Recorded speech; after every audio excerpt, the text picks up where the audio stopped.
इंसान के साहस से बड़ा कुछ भी नहीं होता, इसलिए जब तक तोड़ेंगे नहीं तब तक छोड़ेंगे नहीं। नमस्कार दोस्तों, कैसे हो आप सभी। उम्मीद करता हूँ अच्छे होंगे, मस्त होंगे, स्वस्थ होंगे। तो चलिए आज की वीडियो को शुरू करते हैं। जैसा कि आप लोगों को पता होगा कि यूपी पुलिस की जो परीक्षा होने वाली है 18 फरवरी को।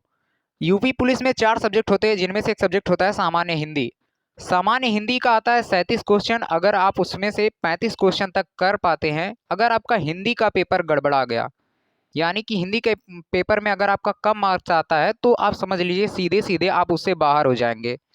क्योंकि उन चारों पेपर में जो सबसे नॉर्मल और जो सबसे आसानी से नंबर गेन किया जा सकता है, वो हिंदी से ही किया जा सकता है। तो मैं आपकी पूरी मेहनत करवाऊंगा, खुद भी मेहनत करूंगा कि आपके अच्छे मार्क्स आएँ। अगर आपको वीडियो पसंद आता है तो लाइक कर लीजिएगा। अगर वीडियो की जानकारी आपको अच्छी लगेगी, मैं स्टार्टिंग में आप लाइक ना कीजिएगा। अगर वीडियो पसंद आता है तो आप लास्ट में वीडियो को लाइक कर दीजिएगा। जिसको इस वीडियो की ज़रूरत है उसके पास शेयर कर सकते हैं। मैं आपको ये बता दूं कि ये जो वीडियो बन रहा है, ये 26 जनवरी के दिन बन रहा है। तो आप सभी को मेरी तरफ से 26 जनवरी की हार्दिक शुभकामनाएं और गणतंत्र दिवस की हार्दिक शुभकामनाएं। तो चलिए वीडियो को शुरू करते हैं। सबसे पहले तो मैं आपको ढांचा बता दूं, मॉडल इसका समझा दूं कि पेपर में क्वेश्चन कैसे आएंगे, कहाँ से आएंगे। अगर आपको ये पता रहेगा, अगर आपको मंजिल पता रहेगी, रास्ता जाने वाला पता रहेगा, तो आप आसानी से जा सकते हैं। तो सबसे पहली चीज़ तो मैं आपको ये बता दूं कि क्वेश्चन कहाँ कहाँ से आएंगे और किस तरह से आप क्वेश्चन को करेंगे और आप मार्क्स गेन कर सकते हैं। तो सबसे पहला क्वेश्चन, ऐसा नहीं है कि मैं कहीं से भी हवा में बातें कर रहा हूँ। मैं इसका कई पेपर हल कर चुका, उसके बाद ये आप लोगों के सामने लेकर आया हूँ। तो आप लोग कॉन्फिडेंट से पूरा विश्वास रख सकते हैं कि जो मैं यहाँ पर बताऊँगा गलत नहीं बताऊँगा। जिस तरह पेपर का मॉडल है वो मैं आपको समझाऊंगा और पेपर कैसे करना है, सारी चीज़ें होंगी। वीडियो के लास्ट तक बने रहिए अगर मार्क्स अच्छे गेन करने हैं तो चलिए वीडियो को शुरू करते हैं। आप लोगों का सपोर्ट हमारे मनोबल को बढ़ाए रखता है। तो वीडियो को अगर देख रहे हैं तो चैनल को भी सब्सक्राइब कर दीजिएगा। तो सबसे पहली चीज़, तो अगर हिंदी का टॉपिक आता है सामान्य हिंदी का, तो उसमें 3 क्वेश्चन, लगभग लगभग 2 से 3 क्वेश्चन किससे आएंगे? रचनाएं तथा उनके लेखकों के नाम से। सभी का मॉडल मैं बताता चलूंगा कि इससे क्वेश्चन पूछ कैसे सकता है। या तो पहले आपको रचना दे देगा, या मान लीजिए आपको ये गोदान रचना दे दिया। अब उसके बाद आपको 4 ऑप्शन देगा, ए, बी, सी, डी। अब गोदान ये जो है, ये तो है उपन्यास किसका है? प्रेमचंद का, मुंशी प्रेमचंद्र जी का ये उपन्यास है। तो इसमें से एक नाम होगा मुंशी प्रेमचंद्र का, बाकी 3 अलग अलग नाम होंगे। तो ये जो, अगर आपको ये याद रहेगा तो आप इसमें सही कर पाएंगे। क्वेश्चन कैसे पूछेगा? निम्नलिखित में से या नीचे दिए गए 4 ऑप्शनों में से गोदान किसकी रचना है? या तो सीधे सीधे पूछ सकता है कि गोदान उपन्यास है, कहानी है, या कोई और चीज़ है, या इनमें से कोई भी नहीं है। तो आप ये समझेंगे कि ये उपन्यास है और दूसरी चीज़ इसके लेखक प्रेमचंद्र हैं। तो पहला क्वेश्चन का तरीका ये आपको समझ में आएगा कि या तो आपको रचना दे देगी, 4 ऑप्शन में से एक उसका रचनाकार रहेगा, और इसके जितने भी क्वेश्चन बन सकते हैं लेखकों से, या तो सीधे सीधे लेखक का नाम देगा उसमें से, या तो सभी रचनाएं उस लेखक की होंगी, तो उस ऑप्शन में जो रहेगा इनमें से सभी, तो वो इनमें से सभी वाले पे टिक कर देंगे, यानी कि वो सही हो जाएगा। एक तो ये हो सकता है, और दूसरी चीज़ क्या हो सकती है? मान लीजिए इसी क्वेश्चन को मैं अगर उल्टा करके देखूं, तो निम्न में से प्रेमचंद्र की रचना है, और 3 रचना अलग अलग दे देगी और एक दे देगा उसी में से गोदान। तो अगर आपको याद रहेगा रचना और उसके लेखक का नाम, तो आसानी से आप यहाँ पर 3 क्वेश्चन सही कर सकते हैं। 300 नंबर का आता है, जिसमें से 37 क्वेश्चन हिंदी के रहते हैं। तो 37 में से हमको 35 का टारगेट लेकर चलना है कि 35 तक हमें कर ही लेना है। क्योंकि हर क्वेश्चन का मैं गारंटी नहीं दे सकता, लेकिन जितना मेहनत होगा आपको करवाने की कोशिश करूंगा। तो अगर रचनाएं और उनके लेखकों का नाम आपको याद हो जाएगा, तो आप यहाँ से 3 क्वेश्चन सही कर पाएंगे। और रचनाएं और उनके लेखकों का नाम आप कहाँ से चुनेंगे? मैं उसमें देखा हूँ साठोत्तरी जो उसमें आते हैं कविताएं, और जो आदिकाल, भक्तिकाल, रीतिकाल, आधुनिक काल, इनके जो लेखक हैं, कवि हैं, उनकी रचनाएं जो इम्पोर्टेंट इम्पोर्टेंट हैं, उनका मैं आपको यहाँ पर स्क्रीनशॉट दे दूंगा या वीडियो बना के दे दूंगा। तो रचनाएं और लेखकों का नाम आप वहाँ से याद कर लीजिएगा। हर चीज़ सिस्टमेटिक ढंग से चलना है क्योंकि हमारे पास समय कम है। दूसरा क्वेश्चन जो आता है, दूसरा टाइप का अनुच्छेद से संबंधित आता है। अब कहेंगे अनुच्छेद क्या होता है? सीधी सी बात, इंग्लिश आप लोग पढ़ते होंगे तो उसमें आता है पैसेज। तो हिंदी में क्या रहेगा कि हिंदी में रहेगी एक कहानी टाइप का पैसेज दिया रहेगा लाइन बाय लाइन। इसी को पढ़ के इसमें से 4 क्वेश्चन आएंगे। कितने क्वेश्चन? 4 क्वेश्चन आएंगे। 4 क्वेश्चन आएंगे तो चारों क्वेश्चन को आपको अच्छे से पहले पढ़ लेना है। उसके बाद पैसेज को पढ़ना है। पैसेज में मान लो पैसेज में दिया है कि भारत की राजधानी दिल्ली है। भारत के बारे में मान लो पूरा वर्णन है पैसेज में। तो पहली लाइन में दे दिया भारत की राजधानी दिल्ली है। तो इन चारों क्वेश्चन में से एक क्वेश्चन उसमें से बना देगा कि भारत की राजधानी है। तो 4 ऑप्शन में से एक ऑप्शन होगा दिल्ली, तो दिल्ली वाला सही होगा। कहनाम की अनुच्छेद से आपको 4 प्रश्न जरूर आएंगे और इसको गलत नहीं करना है क्योंकि अनुच्छेद में कहानी के जैसा दिया रहेगा पैसेज हिंदी में। इसी को पढ़ के चारों क्वेश्चन का उत्तर देना है। अभी तो मैं केवल मॉडल समझा रहा हूं, बाकी आपको पेपर भी हल करवाऊंगा। ठीक है। अब अगला क्वेश्चन क्या आएगा? अगला क्वेश्चन आता है आपका विराम चिन्ह से। ये ऊपर नीचे क्रम हो सकता है लेकिन क्वेश्चन यहीं से पूछा जाएगा। हाँ, ये कर सकता है कि अनुच्छेद पहले ही दे दे, रचना वाला क्वेश्चन बाद में पूछे, लेकिन पूछेगा यहीं से। सही वाक्य की पहचान का क्वेश्चन, 2 क्वेश्चन मिनिमम 2 क्वेश्चन आएगा। 2 से 3 क्वेश्चन आते हैं और इसमें सही वाक्य की पहचान का 2 से 3 क्वेश्चन आते हैं। मैं लगभग देखा कि 4 से 5 पेपर में बस एक ही क्वेश्चन बार बार पूछा गया था। क्या था? विराम चिन्ह में पूछा गया था योजक चिन्ह निम्न में से है। योजक चिन्ह, तो योजक चिन्ह विराम चिन्ह जब आप पढ़ेंगे तो उसमें रहेगा अल्प विराम, अर्ध विराम, जिसे आप लोग कामा, इन्वर्टेड कामा, फिर इसको जो सब आप लोग पढ़े हैं इंग्लिश में ये हिंदी में रहेगा। विराम चिन्ह, अर्ध विराम, अल्प विराम, योजक चिन्ह और विवरण चिन्ह, उद्धरण चिन्ह, ये सब आपको मान लीजिए पूरा जानकारी नहीं है लेकिन योजक चिन्ह का उसमें ऑप्शन में था, एक ये दिया था, बीच बीच में दिया था। तो योजक चिन्ह का जो सही वाला उत्तर था वो बीच में, जैसे लाभ हानि हो गया, लाभ हानि के बीच में आता है योजक चिन्ह। तो यही पूछ रहा था कि निम्न में से योजक चिन्ह का प्रयोग किसमें हुआ है। तो योजक चिन्ह वाला बार बार पूछ रहा है तो योजक चिन्ह को ध्यान में देंगे। बाकी हम जितने भी विराम चिन्ह में आएंगे सभी के साइन को पढ़ेंगे और विराम चिन्ह में कौन कौन आते हैं, किसने दिया, श्री कामता प्रसाद गुरु जी ने बताया 20 विराम चिन्ह है, तो सभी को बारी बारी से पढ़ेंगे। ये तो मॉडल बता रहा हूँ कि यहाँ से 2 क्वेश्चन आएंगे ही आएंगे। इसके बाद समास से कारक चिन्ह। अब समास जब आप पढ़ेंगे तो उसमें आएगा अव्ययी भाव समास, तत्पुरुष समास, कर्मधारय समास, द्वंद्व समास, द्विगु समास, बहुव्रीहि समास। समास वाला क्वेश्चन बहुत ज़्यादा डिफिकल्ट नहीं होता है। अगर आप अच्छे से पढ़ेंगे, समय देंगे हमको, तो हम पूरी बताने की कोशिश करेंगे और आपको उम्मीद है पूरा समझ में आ भी जाएगा। कारक चिन्ह को मैं अलग से नहीं पढ़ाऊंगा, जब समास में पढ़ाऊंगा तो तत्पुरुष समास आता है, तत्पुरुष समास, उसी में कारक चिन्ह को भी मैं खत्म कर दूंगा क्योंकि तत्पुरुष समास कारक चिन्ह से ही संबंधित है।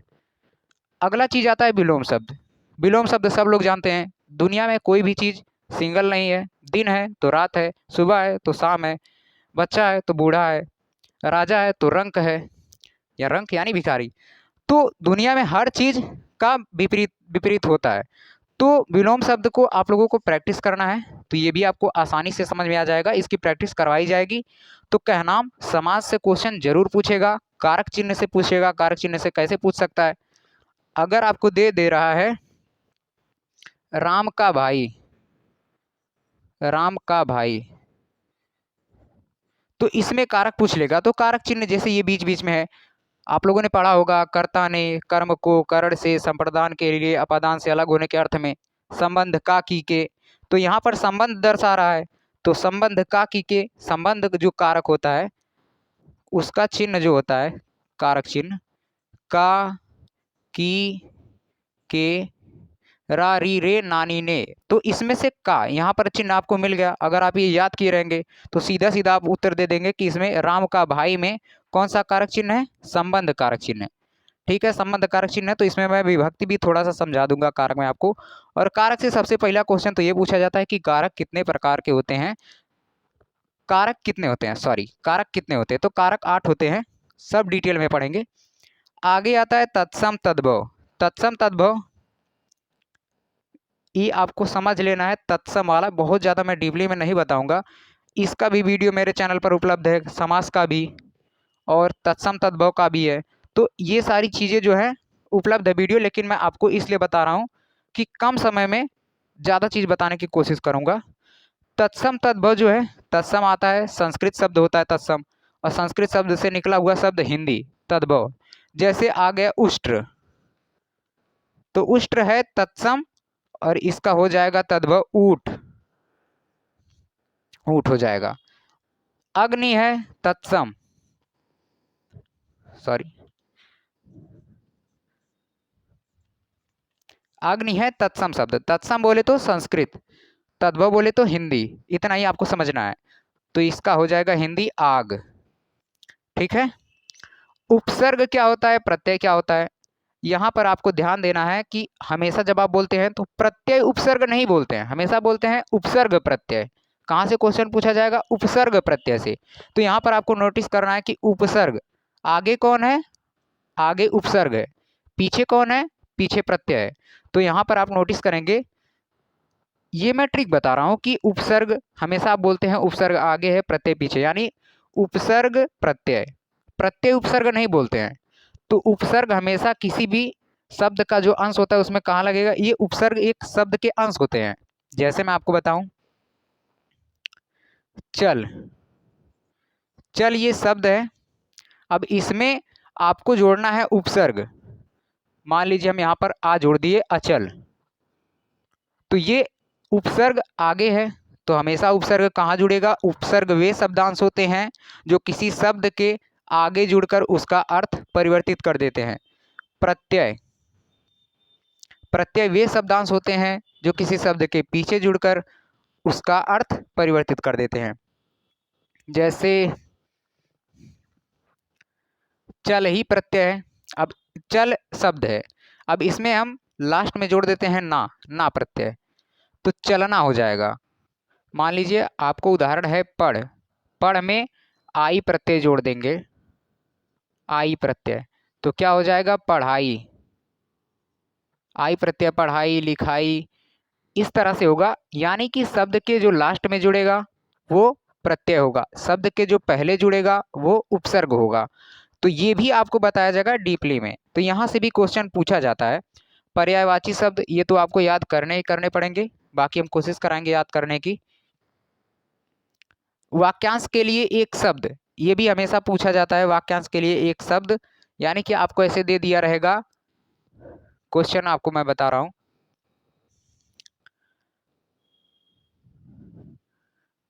जो पढ़ा लिखा ना हो, जो पढ़ा लिखा ना हो, तो इसे आप एक शब्द में क्या बोलेंगे, अनपढ़, सीधी सी बात है।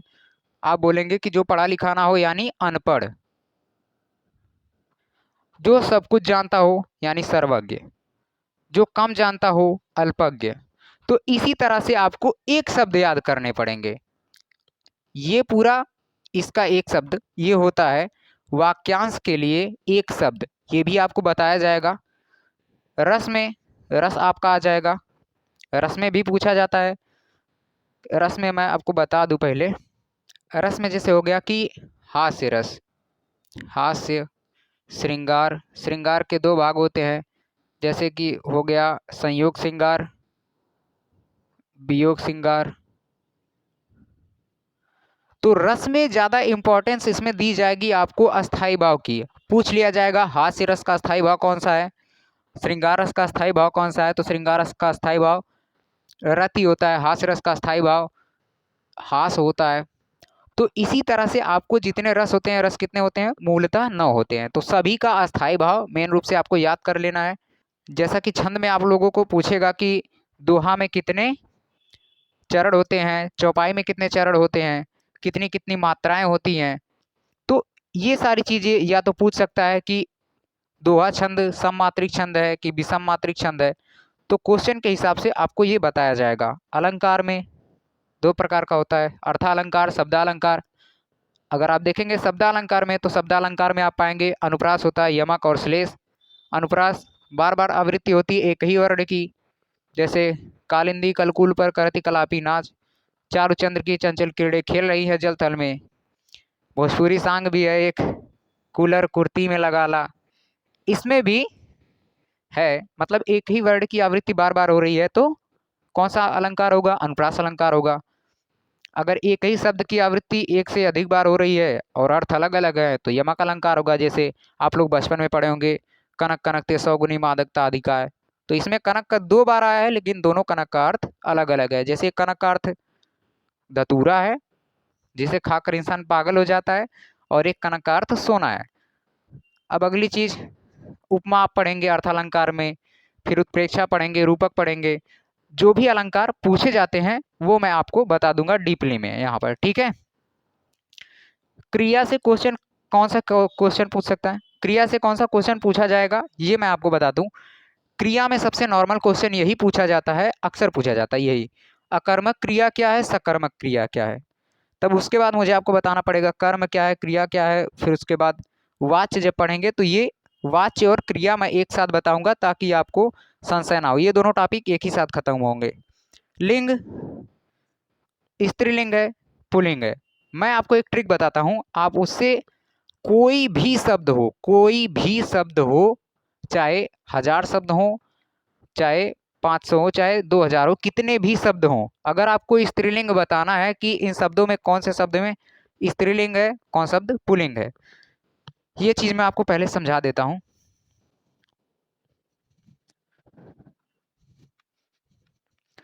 बाय द वे, मान लीजिए आपको दे दिया गया है शब्द सरकार, सोना, पुलिस, घबराहट। ये शब्द आपको दे दिए गए हैं और आपने कभी भी स्त्रीलिंग पुल्लिंग मान लीजिए नहीं पढ़ा है, और आपको बताना है कि इन शब्दों में कौन सा शब्द स्त्रीलिंग है, कौन सा शब्द पुल्लिंग है। तो सबसे आसान तरीका, मैं आपको जीरो से पढ़ा रहा हूं। मैं ये उम्मीद रखता हूं कि इसके पहले आप पढ़े होंगे तो भी अच्छी बात है, नहीं पढ़े होंगे तो मुझे जीरो से स्टार्ट करना है, सबको बताना है। मान लीजिए कभी कोई भी स्त्रीलिंग पुल्लिंग का प्रैक्टिस नहीं किया है या नहीं पढ़ा है, तो वो अगर आप ही को मैं पूछूं कि इन चारों को बताइए कि इसमें से कौन स्त्रीलिंग है कौन पुल्लिंग है, तो आप लोगों के लिए थोड़ी कठिनाई होगी कि इसमें कौन सा स्त्रीलिंग है कौन सा पुल्लिंग है। बस आपको एक काम करना है, जो भी शब्द हैं उसमें होता या होती जोड़ दीजिए, होता या होती। अब इतना तो पता ही होगा कि अगर होती होगा तो स्त्रीलिंग, अगर होता होगा तो पुल्लिंग। और एक चीज और, लिंग हमेशा संस्कृत में 3 प्रकार के होते हैं, लेकिन संस्कृत का क्वेश्चन नहीं इसमें पूछा जाएगा। तो अगर बोलेगा कि लिंग कितने प्रकार के होते हैं, तो लिंग 2 प्रकार के होते हैं, स्त्रीलिंग पुल्लिंग। अब यहाँ पर मैं आपको ये बताने की कोशिश कर रहा था कि स्त्रीलिंग पुल्लिंग अगर आपको क्वेश्चन आता है तो पहचानने में दिक्कत होती है कौन सा स्त्रीलिंग है कौन सा पुल्लिंग, तो आपको अब दिक्कत नहीं होगी। सबसे पहले आपको उस शब्द में क्या जोड़ना है, होता या होती। तो सरकार होता है कि होती है, तो सरकार आप उत्तर पाएंगे कि सरकार होती है, तो ये क्या हो गया स्त्रीलिंग। सोना होता है कि होती है, तो सोना होता है, तो ये क्या हो गया, ये पुल्लिंग हो गया। और पुलिस होती है कि होता है, अब पुलिस होती है कि होता है आपके दिमाग में चलेगा, अगर लड़की पुलिस बनी है तब तो पुलिस का मतलब स्त्रीलिंग होगा, अगर लड़का पुलिस बना है तो इसका मतलब कि तब पुलिस का मतलब पुल्लिंग होगा। तो यहाँ पर आपको उस पद पे कौन बैठा है इसे नहीं देखना है, इस पद का ही शब्द का स्त्रीलिंग है या पुल्लिंग है ये देखना है। आपको ये नहीं देखना है कि पुलिस लड़की है या लड़का, पुलिस होता है कि होती है, इसमें लड़की लड़का को आपको नहीं देखना है। तो पुलिस ये शब्द है, ना कि आपको बताया जा रहा है कि इसके पीछे कोई पुलिस जो पद है इसे धारण की हुई कोई लड़की है या कोई लड़का, ये एक शब्द है। तो ये शब्द पुलिस होता है कि होती है, तो पुलिस होती है। लोग क्या बोलते हैं, पुलिस आ गया, वो तो बॉयज के हिसाब से बोलेंगे, लेकिन ये जो शब्द है पुलिस आ गई, तो ये होता है। अभी बता दूं, सरकार, पुलिस और संसद, लोकसभा, जितनी भी पावर वाली जगहें हैं, जितनी भी जिनके पास पावर है, ठीक, ये सारी चीजें आती हैं स्त्रीलिंग में। जिसके पास पावर है वो चीजें आती हैं स्त्रीलिंग में। अभी ये नहीं बोल रहा हूँ कि जो ही बोल दिया सभी पावर वाली चीजें स्त्रीलिंग में ही आ जाएंगी, लेकिन सरकार हुआ, पुलिस हुआ, संसद हुआ, लोकसभा हुआ, राज्यसभा हुआ, ये सारी चीजें स्त्रीलिंग में आती हैं। अब घबराहट को आपको पहचानना है कि स्त्रीलिंग है कि पुल्लिंग। आप बताइए, घबराहट होता है कि घबराहट होती है? तो सीधी सी बात है, घबराहट होती है, तो ये स्त्रीलिंग हो गया। पढ़ाएंगे आपको हमारी जितनी क्षमता है, बस आप लोग अपना सपोर्ट दिखाते रहिएगा। अगली चीज है एक वचन, बहुवचन, ये भी बता देंगे, आसानी से सब आ जाएगा। और एक क्वेश्चन हर बार यही पूछा जाता है कि हिंदी साहित्य अकादमी का पुरस्कार इस क्षेत्र में किसको मिला, इस क्षेत्र में किसको मिला। तो हिंदी साहित्य के अकादमी पुरस्कार से संबंधित जितने भी प्रश्न हैं मैं इसके बाद वाली वीडियो में करवा दूंगा, क्योंकि ये ज़्यादा इंपॉर्टेंट है। और ये सारी चीज़ें तो जो ग्रामर वाली हैं इसको आपको बताया ही जाएगा। अगर आप बने रहते हैं, हर शाम 5 बजे आपको वीडियो मिलते रहेंगे इसी से संबंधित। तो चैनल को सब्सक्राइब कर लीजिएगा, नहीं तो छूट जाएगा। ज़्यादा दिन नहीं बचा है तो मेहनत ज़्यादा करना है हमको, तो डेली कंटिन्यूअस लगे रहना है, आपको भी और हमको भी। ये इतना आपको समझ में आ गया होगा कि यहाँ से 3 क्वेश्चन पूछा जाएगा, यहाँ से 4 कन्फर्म पूछा जाएगा। और सही वाक्य की पहचान करने वाला, मेरे को घर जाना है, मेरे को घर जाना है, बताइए ये शुद्ध है? मेरे को नहीं होगा, मुझे होगा, मुझे घर जाना है। तो ये प्रैक्टिस कराई जाएगी तो आपको सब समझ में आ जाएगा, सारी चीज़ें बताई जाएंगी। यहाँ से 2 क्वेश्चन आपका सही हो जाएगा अगर आप इसे पढ़ लेते हैं तो। और यहाँ से 26 क्वेश्चन केवल यहीं से पूछे जाएंगे, तो इसे हल्के में नहीं लेना है, सब कुछ पढ़ना है। इसमें से 26 क्वेश्चन पूछे जाएंगे और 26 क्वेश्चन के लिए मेहनत बहुत करनी पड़ेगी। तो अगर वीडियो अच्छा लग रहा हो, आपको उम्मीद है कि हाँ समझ में तो सब कुछ आ रहा है, तो आप वीडियो को लाइक कर लीजिए, चैनल को सब्सक्राइब कर लीजिए, और जिनको इस वीडियो की ज़रूरत है उनके यहाँ शेयर कर दीजिए। मेरा आप सभी को नमस्कार, जय हिंद, जय भारत।